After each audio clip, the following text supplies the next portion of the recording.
Welcome to the Mojo Market Report. Here's your hosts, Dave Sturchio and Chris Gueci. What's going on, everybody? Good morning and welcome to the Mojo Market Report right here on a Wednesday. It is Dave Sturchio, it is Chris Gueci, and of course A5, Anthony behind the glass here at Chop Studios. A lot to get into today. Hope everybody's doing well out there, making money over there on the Mojo Market. Hope you're tuned in over on Mojo.com to find out exactly how you're doing with the Mojo Market Report there. There's written blogs, everything like that. Go check out Mojo, Mojo.com. Also, I know NFL heavy, right? NFL, because that's what's happening right now. But there are some transitions happening within Mojo, and I think sources have said that NBA is on the way, right? And I'm excited about it. Cannot wait. I know you can't wait. It's an every night process, which is even better. Makes things just for content purposes. It just makes things a whole lot smoother. Unfortunately, I'm a Knicks fan, right? So I say unfortunate because I haven't seen a title in my lifetime. I've seen 94. That was fun. But last night, Luka is the first player in NBA history to drop a 60-20-10 triple-double on my Knicks. And in disgusting fashion, has to miss that free throw on purpose, that whole, get off the board, right? He does it, rebounds it himself, puts it in. I'm going to ask you real quick. Okay. We don't know the prices, the share prices yet, nothing like that. But if you're going to invest long-term on one player right now, who is it? I mean, obviously, I'm in on Luka. Okay, so Luka's the guy for you, number one, not close. The guy. Look, Luka, I think, is on his way to winning some titles. I think he's going to need some help.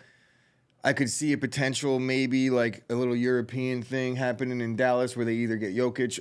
I know Giannis is locked up, but I think Jokic is out of Denver eventually. You would have to. So, how many MVPs is going to win for an irrelevant team? And I'm not going to, I'm not predicting some crazy blockbuster trade, but I think Luka eventually gets some titles. He's just too good at basketball, and eventually his time's going to come. But if you're asking me who's the one player, you're putting me on the spot. Because you know how Tom Brady is the all-time quarterback in Mojo the football, and then you also see the running back that actually listed Emmitt Smith. I don't know if they put a receiver out there. It might be Randy. Jerry Rice. Oh, it's Jerry. Sorry. Yeah, what the hell am I thinking? Jerry. Sorry, folks. Wednesday. Jerry Rice, and I believe tight end is Kelsey. Probably. All time, right? So, there's going to be guard, forward, center. You know what I mean? So I'm curious to know who you think. Now, I'm not about to go off on a tangent here. We can have the LeBron Jordan debate. It's Luka. It's Trae Young. It's like the John Morants of the world. Young. Obviously, that's where you're going, but I'm more interested in the Gilgeous-Alexanders, the guys that are lighting it up that we haven't really expected to blossom into superstars yet. But the next wave is coming in the NBA, that's for sure. Speaking of NBA, I know I don't want to make this an NBA show, but I saw an alarming stat yesterday. And it's just the way the game is played. The game has changed a lot since I've been a kid. Guys used to be bigger. They used to post up. They used to be under the boards. Get off my lawn. No, it's not like that. Bro, I saw the box score of the Celtics-Rockets game last night, and they put up, combined, 111 attempts. 3-point attempts. That's it? I mean, that's it. First of all, I was listening to the radio coming in. They just pulled up one random game, and it just so happened to be a Knicks-Bulls Eastern Conference Finals Game 2 of 1994. There were 25 total three-point shots taken in that game. The game has changed. So, dads out there, if you're teaching your son or daughter how to play the game of basketball, just teach them how to throw it up from the arc. That's it. That's all you need, because that's how you make it in the NBA. That's how you win some scoring titles. That's how you win league MVPs. I'm going to keep going. I can't. We got to get the football. Okay, so the lowest – you ready? What was that? What? The lowest 3-point – I guess the least amount of 3-point attempts per team. So for per team – okay, fine. Per game. Golden State per game has 42.5, right? They're clearly first. Boston second. Very close. Everyone is close. But I'm saying, who's the least? Who shoots the least amount of threes per game, and how many per game do you think they are? The least amount right now. I don't know what team is going to be. The Bulls. It's the Bulls. All right, so I'm going to say they throw up 30. 30. Okay. Actually, this game 29. has changed. This game has changed. 29. It's just it's and just they crazy. Can't shoot. Right, so stop shooting 3-point. Imagine that. Do you think, I guess Giannis is the closest thing to a Shaq. Big body, get him underneath, let him do his thing. But even he's long range 2-point. It's just, Anyway, football, right? Football here on a Wednesday. I know, listen, we're pumped about the NBA. Scoring is up. It's not because of defense. It is up. So if defense isn't down. 3-point, everyone just shoots threes. No, defense is down. Defense is way down. That's not what we're here. Nobody's getting elbowed underneath anymore. I'm all for defense being down. I'm not sure how the bank value works in NBA. We will but find I would out soon imagine it's enough. going to be very similar to stats and accumulated stats. And I could imagine that And it's gonna be achievements.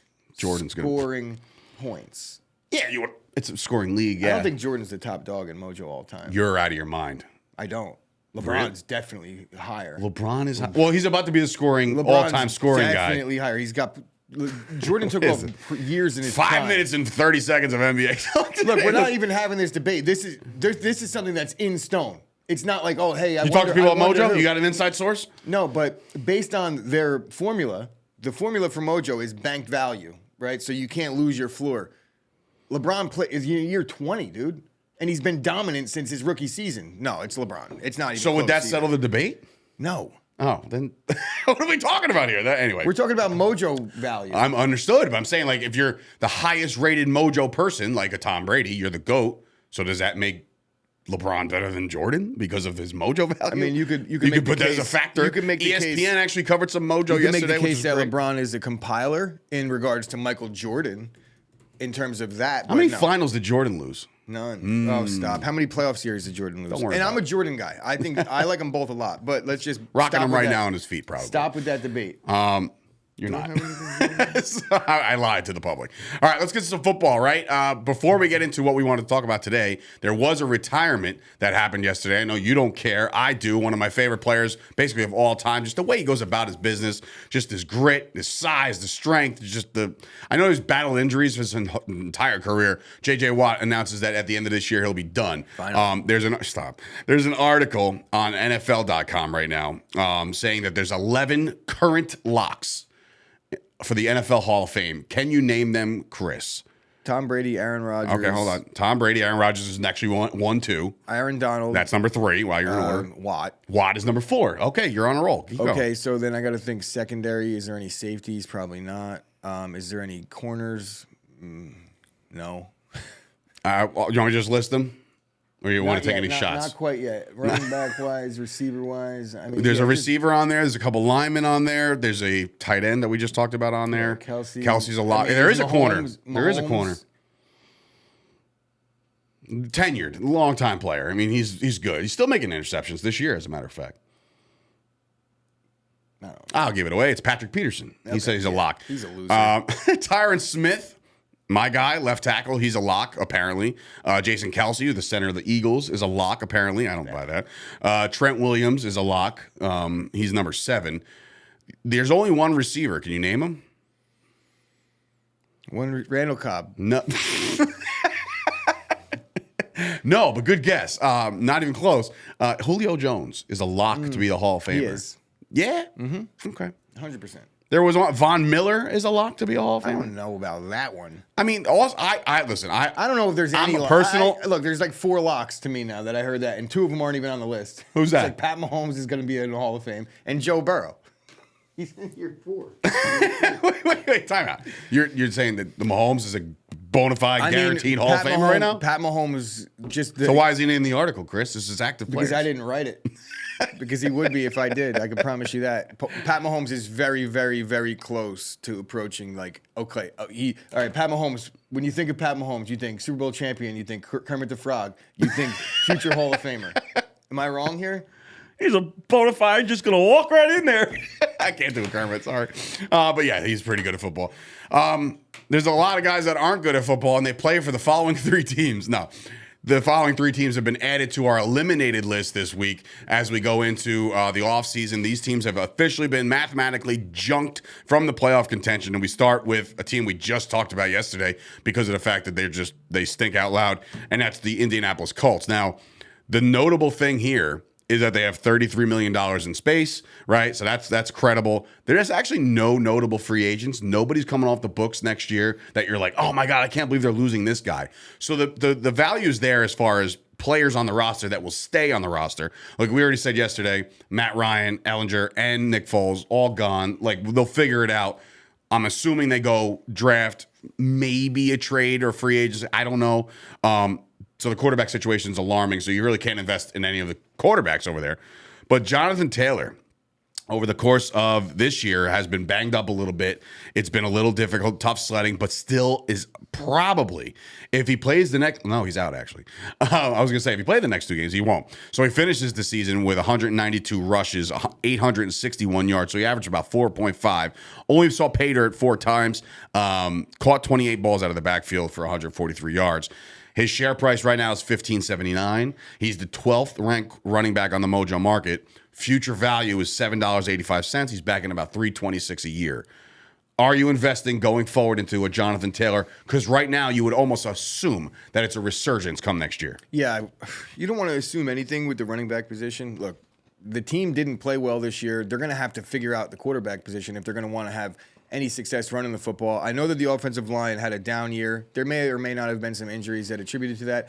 It could have been a poor coaching situation. Although I really do like Frank Reich going into the year. He just completely fell flat. Maybe he's more of a coordinator type. I think that was a quick twitch, impulse firing. I feel like you just don't know what's going on behind closed doors. And Jim Irsay really seems to have a pulse on things. Does he have a pulse? That was sarcasm. He does not know what he's doing right now. They showed him on Monday night. He was in there. I didn't know how many deep he was. I'm apprehensive to invest in Jonathan Taylor because I think that there's some more sure bets out there. But because of the amount of he went into the season with extremely high expectations. He was essentially the consensus #1 pick across the board fantasy in boards, football, et cetera. And because of that, I think that maybe there's still a little bit of overvalue at the back end of his career. I need to see more out of him right now. I didn't see it this year. The Colts, they have to have a lot of things have to happen this offseason for them to improve. The coaching staff needs to be figured out. Until we know what style they're going to run and things like that, we just don't know what with Jonathan Taylor. So I'm going to wait and see on him. All right, so maybe we switch gears over to the wide receiver position for the Colts. Right now, Michael Pittman Jr., over the course of this year, 128 targets, 90 catches. So he could potentially exceed 100 if he just, 5 a game for the next 2 games. 854 yards. Right now, Pittman Jr. is the 30th ranked receiver on the Mojo Market. He's got a future value of $998, and he's banking about $141 a year. Does it, Could you kind of look at Michael Pittman Jr. and say, I don't care who they throw out there at quarterback next year, it's got to be better than this year? Yeah, I do agree with that. I think Michael Pittman, all things considered, he had a really good season this year. He did not live up to the expectations in terms of if you were in a fantasy league or even in the Mojo Market, he probably didn't exceed your expectations. And honestly, I'm pretty sure he's down on the season. And considering 90 receptions, it makes sense because there's no touchdowns. And the yards per catch is under 10 yards. It's very Deontay Johnson-like. It's not trending in the right direction. Mm-hmm. But when we're looking at it as a whole, what I'm seeing is this offense was abysmal. They've had nothing to show for it. The quarterback was running for his life largely most of the time. So it's really interesting because that offensive line was supposed to be really good. A lot of times you're running a route, and by the time you turn around for the ball, the quarterback is rolled, flushed out of the pocket the other side of the field. That probably happened more often than not in Indianapolis this season. And considering that, still caught 90 balls, a little bit less than 3/4 of the targets thrown to him, which isn't the greatest, but with the quarterback play isn't all that bad. Just because he's targeted doesn't mean it wasn't in the third row. I think he's in line for a bounce back. I think it's a little more safe that he will bounce back than a Jonathan Taylor will. Okay. Because, he doesn't need to bounce back from much. And like you were talking about, 100 catches in a season, if he approaches 100, which he is, then I'm not sure how you could sit here and say that was a bad year. But the 2 touchdowns is a little alarming. Yeah, especially going in as wide receiver 1. Very Julio Jones-like. But, again, quarterback play. None of those guys could deliver the football the way that this guy had. I mean, I'm hard-pressed to say he had a better year last year with Carson Wentz / whatever else they trotted out there. I would say because of the amount of touchdowns he caught last year, I don't think he had 100 catches, and he's about to approach that. So a little more of a possession guy this year, but I'm not sure either. I mean, I could check real quick. I'm going to check real quick. Yeah, Pittman Jr. Just because I'm very curious to know what he did last year. Last year he did, let's see. This is his 3rd year, by the way, which is wow, alarming. Last year he caught 6 touchdowns. In his rookie year he caught 1. How many catches did he have last year? Last year he had 88. So he's already exceeded last year's catch mark by 2, and he's got 2 games to play. He was also, ready for this, he was targeted one more time last year in full than he was this year. So he's going to go up in both catches and targets. So I fully expect, I'm with you. I think Michael Pittman is the safer investment and bet and gamble on over Jonathan Taylor next year, because you just don't know. Jonathan, running back's life expectancy is like 3 years. I'm still in on Alec Pierce. I know that maybe I didn't materialize the way we had anticipated, but I could almost assure you that if this Colts team played better, he was going to be in a good spot this year opposite Michael Pittman. I agree. And he didn't do anything in my estimation to give up his spot next year. Maybe if they sign a free agent, but we looked at the receiver free agents, there is none. Yeah, that's not a lucrative class, and I'm assuming that the draft class, once again, it just seems like there's just a mill right now in college football to just keep cranking out these amazing playmaking receivers. So just keep your eye on that as far as the Colts are concerned as well. Switching gears on over to the Falcons, right? So Atlanta's been eliminated. We just saw the emergence of a Desmond Ridder. Are you in on a Desmond Ridder? This is the alarming part. Ready for this?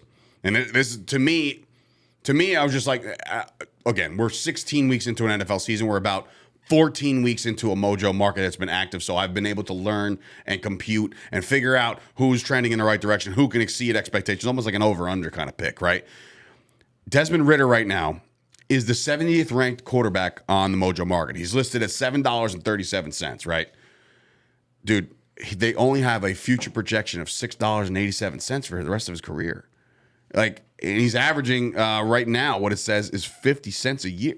There's very low expectations for a Desmond Ridder. Yeah, I mean, where was he Why? drafted? Because he's a rookie. He was drafted. Yeah, but even some of these rookies have these expectations that are just crazy. Yeah, but when they're drafted in the first round. So if you look at Kenny Pickett's expectations in relation to his stats and bank value, it's probably a lot higher, because where they invested in him, it's all about what the team invests. Really, that's what sets the market essentially in the beginning. So, you know, Desmond Ridder, I don't think that many quarterbacks. We've had this debate before, and most quarterbacks drafted in the first round don't pan out. We've had this debate, Less quarterbacks in the second round pan out, and even less as you go deeper into the draft tend to pan out. I mean, there's always those guys that you find in a diamond in the rough. They exist. Dak Prescott. Tom Brady, Dak Prescott. But Tom Brady is like the ultimate. The ultimate Brock Purdy's going to wind up being the new rough. ultimate. I just don't know that Desmond Ridder is the diamond in the rough. I think he's an athletic guy. I think he's probably a little bit of like a Marcus Mariota adjace with a little more promise, because we haven't seen that he can't do it yet. What happens to Mariota? He's starting anywhere next year? Well, Mariota's on a 2-year deal, so he's probably going to compete again with Ridder. He's going to back up Ridder. If they made the move, how do you go back? Honestly. Because you enter camp with a new situation. It is what it is. Like they have to give Mariota at least a chance to compete. I don't think they're going to give Ridder the keys based on what we've seen. Now, maybe. I mean, I have no idea. But there was potentially some turmoil brewing, and there might also be an out in that contract. It's not like Mariota was getting any guarantees going into this season. So, yeah, I'm not in on Ridder yet. I'm unfortunately, well, not unfortunately, I'm invested in Ridder by choice, not by choice, and I have his autograph, right? I want him to do well. All that. He's like, I want him to do well because I have a card of Ridder that I want to go up, but I just don't. Just because and that's I want the same thing with Mojo value, to be honest. But with I will say this: like, forget about the quarterback position. I mean, obviously it lends to the quarterback position, but I like Atlanta's skill players. I like Cordarrelle Patterson. Even next year, we could sit here and talk about age. I'm not buying in on Cordarrelle Patterson, right? I'm not investing personally, but his presence on that team, I think, elevates everybody else. It makes them a better offense. Tyler Algier, that's a guy that I could see myself. Algier, now check this out. In a little bit. This is another not alarming, but I feel like it's a little low, right? He's $5.81. He's 49th overall in Mojo. He's right around Clyde Edwards-Helaire already, right? So, like, we all saw what happened to Helaire, and it just doesn't seem like it's going to pan out there. There's a $4.28 future value right here when he's banking $1.53 a year. You're telling me this guy? It's a solid play. That is a solid play, I think. And because I think that they'll probably use him down low. So even when he's not getting a lot of usage, I think throughout his career, his size and his style of play, he's going to score touchdowns. He's going to be like the LeGarrette Blount type, or I wouldn't say Jamal Williams. I could see A.J. Dillon written all over him. Very big body guy. I still don't look at Cordarrelle Patterson as a running back. I don't know. It's just hard for me to. It's the number. It is the number. I think it is. He should have changed one time to the 20s or something. Yeah, he should have definitely so Dave could look at him as a running back. I mean, this is I mean, look again. Like, how much does it cost? Oh my God! I'm just telling you that I don't appreciate the number stuff, the changing of the getting to wear whatever you want. That stuff stinks. Whenever those 3-pointers and those number changes, I tell you, boys. And he's older than me, so don't get that twisted. All I'm saying is, I don't like the fact that 3 hands it off to 5 and 5 guys. I'm like, stop. You're telling me that there's. I used to cringe when I used to see kickers in college were 97. I used to actually cringe when I would see NFL players not be able to wear their college number because of a dumb rule. There's so many dumb rules in sports. You're telling me Quay Walker wearing Yankees, number 7? let them shave. I mean, let them grow the beards. You're telling me Quay Walker running around wearing number 7 on the defense isn't amazing? It's the dumbest thing in the world. Love it. Give me a DN wearing all number my 6. Cowboys corners are into single digits. I'm just like, what is this? Anyway, get off my lawn. All right, Tyler Algier. I'm in on Tyler Algier. Just so you know, there's no guaranteed salary for Marcus Mariota next year. None. So he's potentially out. What about Drake London? Sound like you're from London. Look, Drake London. 1370, 39th ranked. A little less than what we would have liked out of Serious Drake London this value, year. Though. Serious future value. I think when we're looking at Drake London's numbers, don't compare them to the guys in his class because it's a little bit skewed. And even the class of last year, you see it's a little bit skewed. Let's look at Drake London in comparison to rookies over time in the history of the game. Drake London is going to be just fine. 61 catches. I've seen him go up and make crazy catches in traffic. This guy's got a crazy catch radius. It's just the offense hasn't caught up to his talent yet. Kyle Pitts, I'm not so sure about. Obviously, I didn't write Kyle Pitts down. It's so weird that you say that because I mean he's in the stats that Anthony compiled, but I look at Kyle Pitts like there was way too much hype about this guy, and it turns out he's not coming to fruition. The reason why I'm worried is because of the hype. I think Kyle Pitts, he's going to be a good player. Right, I don't know that he's going to be the next coming of Travis Kelce, or even a guy less capable than Travis Kelce. But he is going to be decent, at the very least. He's too talented to not. The injuries are a little concerning. The usage was even more concerning. I don't think that they're really in position to want to get rid of their head coach in Atlanta. I think he did a fairly decent job in his first year, considering they had no expectations. They're 2 games out of the division lead. I know the division not sucks, saying much, but just saying. It's general speaking. The Atlanta Falcons are a very interesting team to me. I feel like they're very similar to the Jets in that, the Jets play defense, but offensively they're very similar in that they have a good skill set. They have players at all these skill positions that you want to invest in, but then you look at the quarterback and you're like, I just can't. They can't figure that out, and until they figure that out, it definitely pours cold water on the rest of the investments. It's true. But that's going to be the case mostly when we're talking about these teams that were eliminated. Like they all need something, but because they've been picking high in the draft for the last couple of years, they all have good, talented players. Yeah. Let's finish up with Algier in, Cordero Patterson not in, Drake London in, Kyle Pitts not in. Algier's a very interesting Algier play. and Drake London, I will buy. Yes, absolutely. Speaking of, there's no real segue for this. This is the last team here on our list today. It's the Browns, the Cleveland Browns. Lots to be said about the team. Clearly, the guy on your screen right now, a lot of drama surrounded him the entire year. He finally gets in there. The rust is absolutely there. We all seen it. We're all watching it. Deshaun Watson has only thrown for 703 yards over the course of his first couple games. 2 touchdowns, 3 picks. He has run one in. Deshaun Watson to me is, I don't know. I just feel like a season's going to be over and be like, by the way, 15 more people come forward. And it's just like, oh my God. So it's just like annoying. He's an annoying investment. I wouldn't. Before all this garbage that happened with him, I thought Deshaun Watson was like the Jordan of the league. I really thought he was going to be this superstar. I'm talking to Dabo. That's what Dabo Sweeney said when he came out. He was like, "This guy's Jordan." No, I didn't listen to him, but he's not. Clearly, he's not. But I don't know, just the plays he was making when he was, and he did it on piss poor teams too. So he was like carrying these teams on his back, and he couldn't get it done because there just wasn't enough talent around him. But now you ship him over to Cleveland for 18 first-round picks, and he gets a $100 trillion guaranteed salary. He's going to be the guy for the foreseeable future. What's your stance on Deshaun Watson as he's the 11th ranked quarterback, a future value? Ready for this? Future value of 47.71. This is a quarterback-driven market, by the way. Just so everybody's clear. I'm not buying in on Watson because of, like you said, I don't know that their suspension thing is going to resurface. I think he probably kind of put that behind him.